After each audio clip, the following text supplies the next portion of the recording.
Big ബോസിന്റെ ഓരോ സീസണുകളും തുടങ്ങുമ്പോൾ ഈ ഷോയിൽ മത്സരിക്കണമെന്ന ആഗ്രഹം പലരും പറയാറുണ്ട്. അതുപോലെ ഒരാൾ ഇത്തവണ എത്തി. ആള് നിസ്സാരക്കാരനല്ല.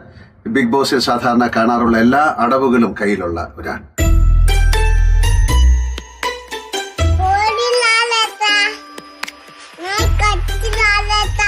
ചില സമയം കോംബോ സ്ട്രാറ്റജി.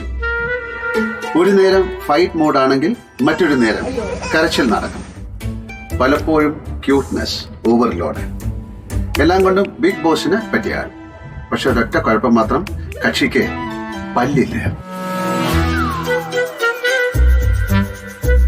എതിരാളികളെ പല്ലും നഖവും ഉപയോഗിച്ച് നേരിടേണ്ടി വരുന്ന ഈ കളിയിൽ പല്ലില്ലാതെ എങ്ങനെ കളിക്കും? പക്ഷെ എടുത്തേ പറ്റൂ എന്ന് മൂപ്പർക്ക് ഒരേ വാശി. എടുക്കാൻ പറ്റുമോ എന്ന് ഞാൻ ബിഗ് ബോസിനോട് ഒന്ന് ചോദിച്ചു നോക്കാം. എന്തെങ്കിലും സാധ്യത ഉണ്ടെങ്കിൽ ആളെ ഞാൻ എടുത്തിരിക്കും.